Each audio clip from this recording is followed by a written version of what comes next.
What's up, friends? I'm your host, Amanda Smith, and welcome to the Girl Gang podcast, the show where I chat with inspiring women about business, life's challenges, and building community, because we all need it. If you need a girl gang, this podcast is for you.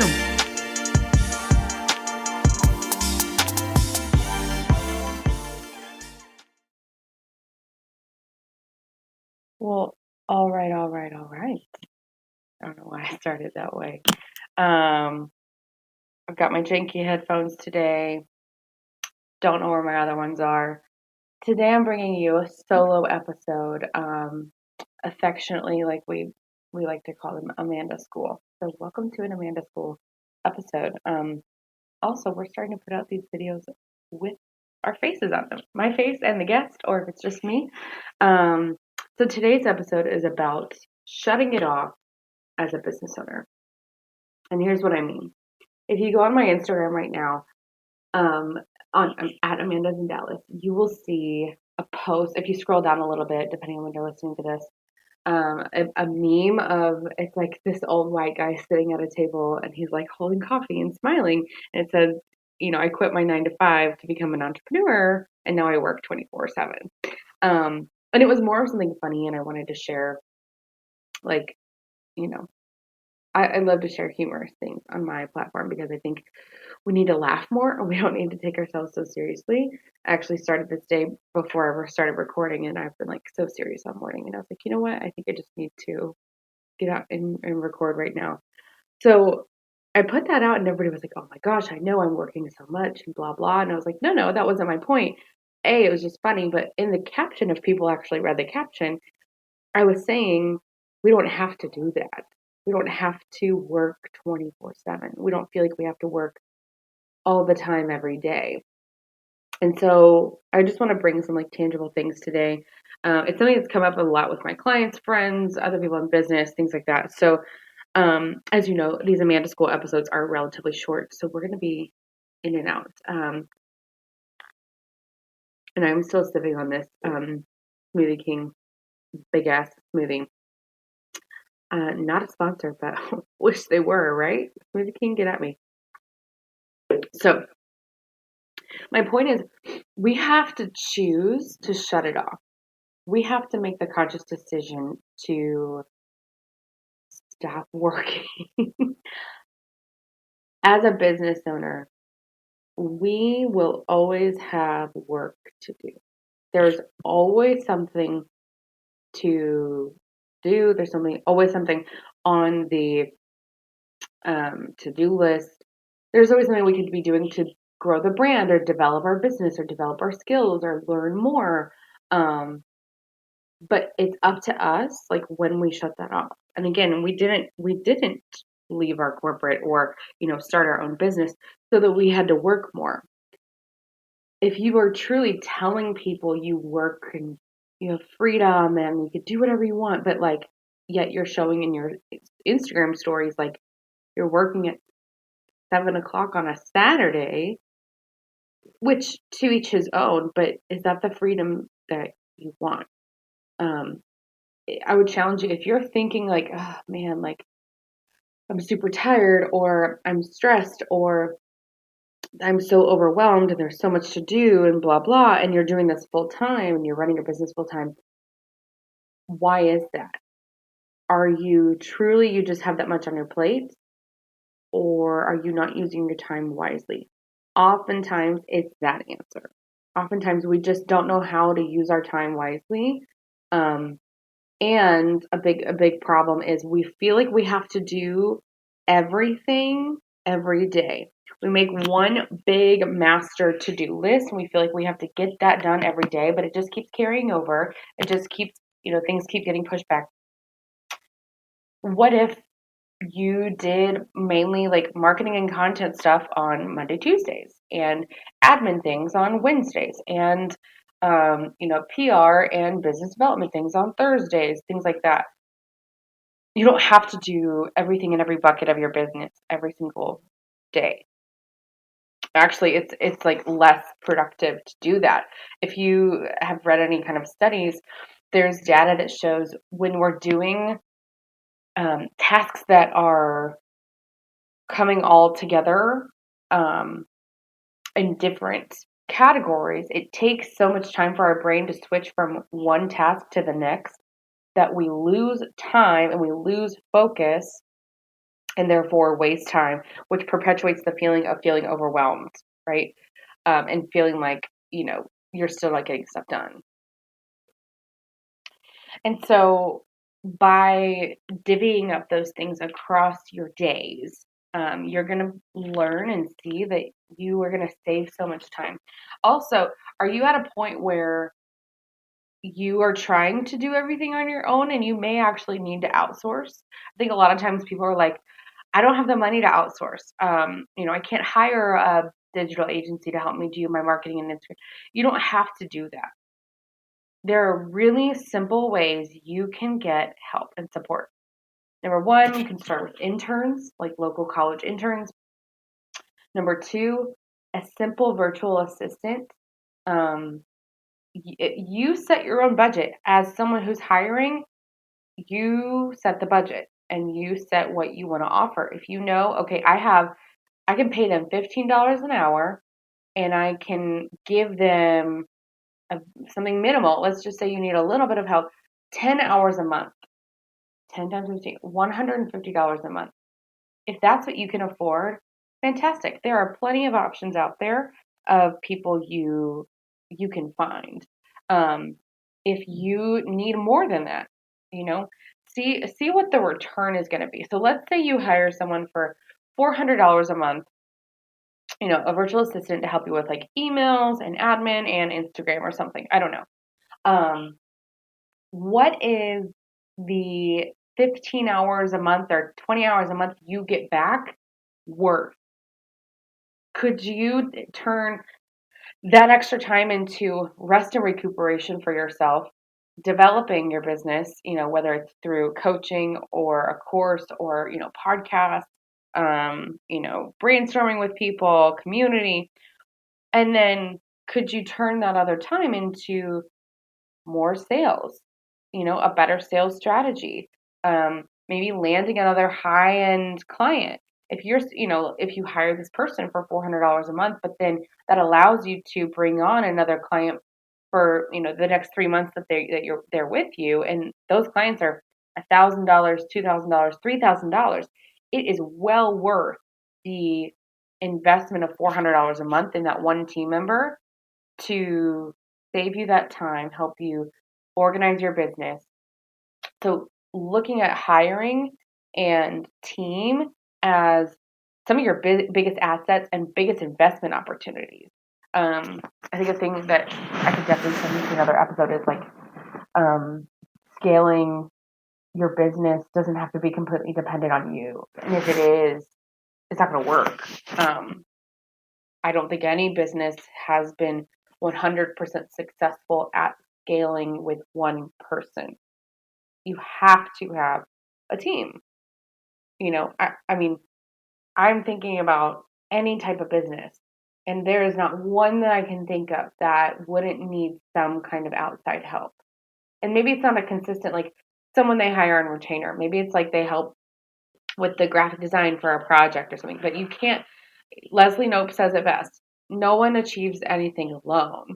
And I just think that that's so true. So we have to choose to shut it off. We have to use our time wisely. There's no reason we should be so overwhelmed. And I know I'm saying this and I do not have children, things like that, but many of my clients have children. And we have worked through their schedules and the time that they have with the goals that they have and the money they want to make and the impact that they want to make. And it is 100% possible. You have to get help. You have to be smart about your time. And you have to know exactly what you want to go after. So it's completely doable. The other thing that I've been thinking about is we are more than our business. We as people, so like me as a person, as Amanda, I'm more than just my brand. Amanda's in Dallas, Amanda Smith Coaching, and Dallas Girl Gang. That's not 100% who I am as a person. I am a former teacher. I'm a wife. I'm a sister. I'm a daughter. I am a musician by trade. A lot of people don't know that. That's my background. It's my whole degree, my bachelor's degree. I say bachelor's like I have a master's. I don't. Um, I'm a believer. I love, humor. I think a lot of people know that by now. There's a lot about me that is more than just my business. And I think when we start a business, it can be very just all consuming, especially if we start a business while we have a 9 to 5. You guys know, if you've been listening to the show for a while or following for a while, I was there for a long time. You guys know that's part of my story, being a teacher full time and business owner full time. And it can be very consuming and you kind of get lost. But when's the last time you um, participated in a hobby of yours? Like when people ask me, like, what's your hobby? Or what are your hobbies? Personally, I'm going to be 100% honest. I don't know. I don't really have hobbies. Um, and one thing that, I would say now music is more of a hobby than, my profession anymore. Um, but like, did you used to paint a lot? Do you love crochet? Um, are you like big into rollerblading? Are you like, um, I don't know, do you love archery or like shooting guns or do you like to volunteer a lot? What go back to like your middle school, high school days and think like, what is the stuff that I would do for fun? And have I just let that go by the wayside as an adult? I used to think that like becoming a parent, now that we're thinking about having kids, was like you just were gonna lose yourself. And like all the things you ever liked to do. But as we've gotten older and all of our friends are starting to have kids and things like that, people, yes, it changes your life, but it doesn't have to change completely who you are and like what you have interest in. Um, I know plenty of families who, especially families when we were in ministry, I mean, you have to bring your kids everywhere, like to church, to band practice, on mission trips, to camp, to meetings. Like it's just a part of your life. So just one of those things that I've been thinking about is we're more than our business and we're more than our brand. um, and what are we doing in our real life offline that's really serving us, and helping us kind of shut down the business side of things. The Boss Vision Conference is back. Woo! We are so excited to bring this conference back in person October 23rd here in Dallas, Texas. If you are not from Dallas, that's okay. Everyone is welcome. Every year since 2019, we've had people join us from across the country and quite literally across the globe. We've had people come from Africa to be at this conference. So if that tells you anything, we would love to have you. Here's what I want you to do. Go to the Dallas Girl Gang Instagram, the link in bio there. Get on the wait list from that link to be notified when our tickets are going to go on sale. Tickets will go on sale very, very soon, and we cannot wait to see you. And then the last thing I kind of have already touched on is we can't work 24/7.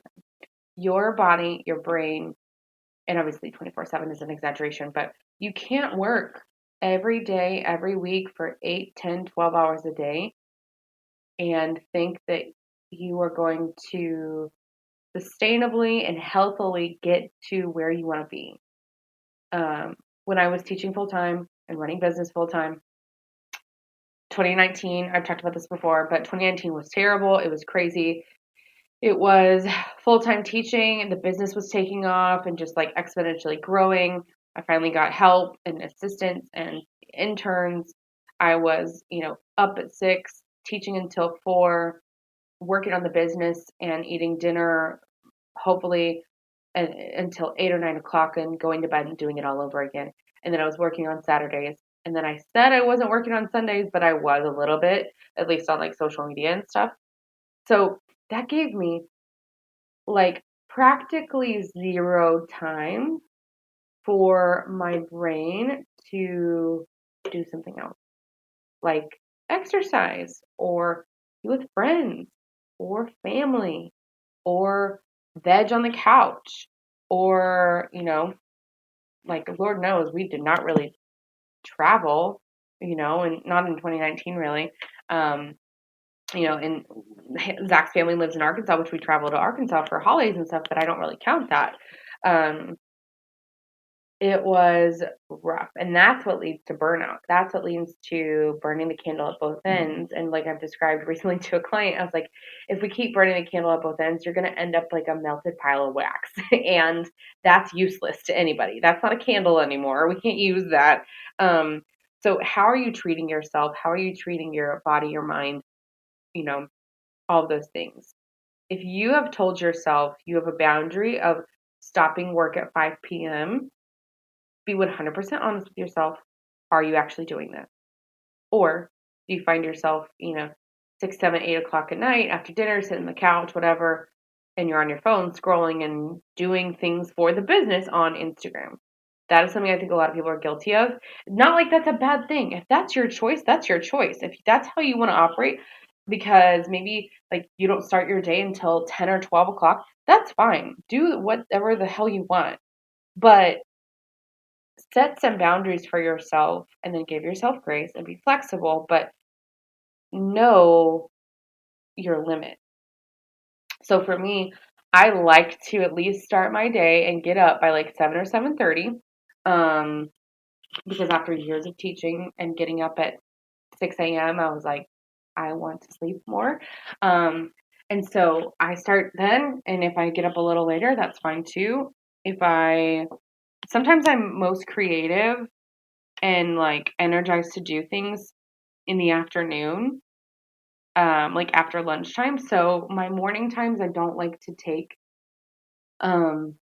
do a lot of content creation or anything like that. So if I want to do a workout or go for a walk or like do like household things or grocery shopping or something, I like to do it in the beginning of the day. And so if I'm starting my day later and I know I have calls and things like that, maybe I do turn it off at 6 o'clock, rather than 5. Um, or maybe I know, okay, I have a call at like 10 and then a call at 1 and then I have some other stuff, but I think I want to work on the couch tonight while I'm watching Psych or, Parks and Rec or something.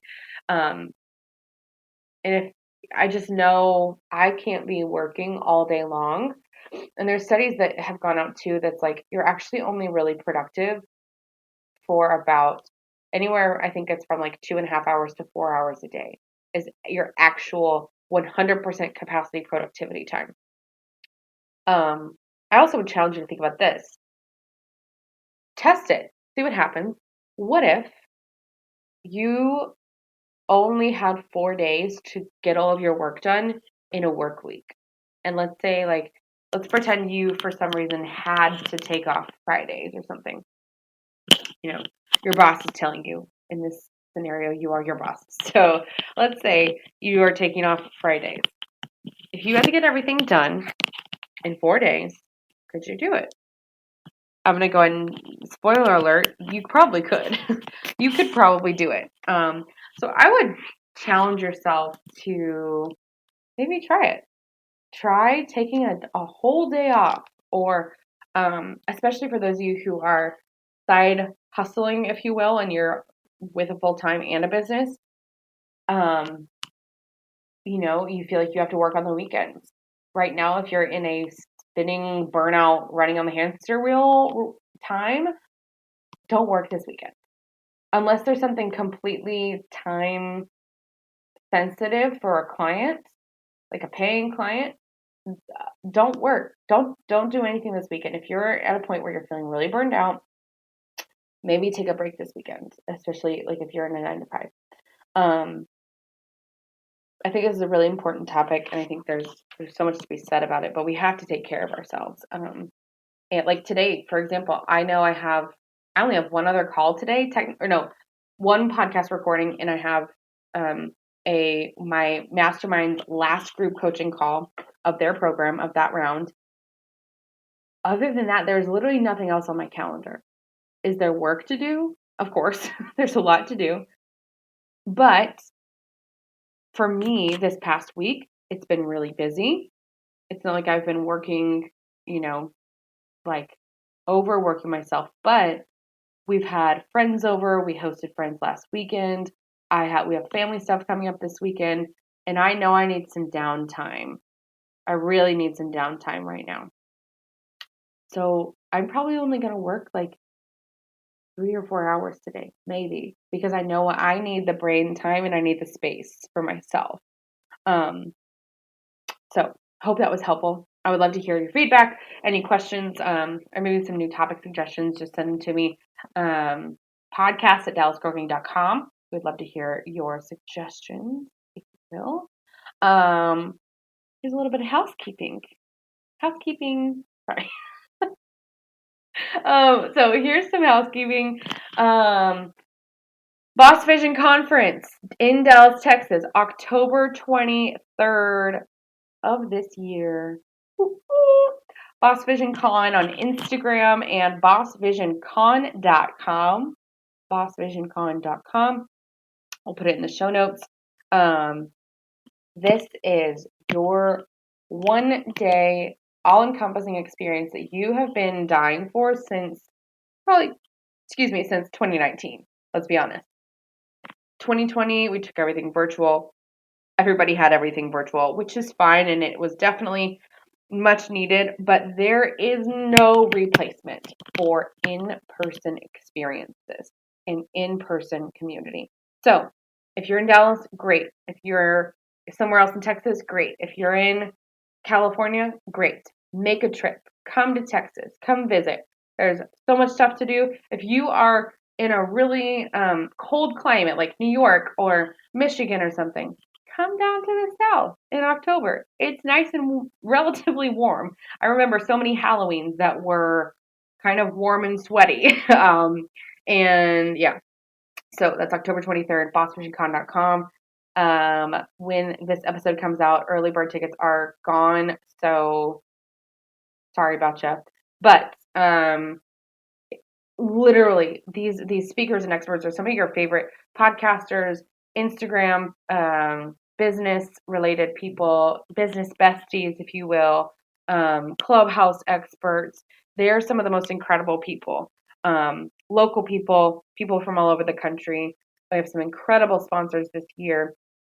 It is an all-day experience and really quite literally thousands of dollars worth of content, sessions, and experts. These people, I mean, think about how much you charge in your business for, your products, your services.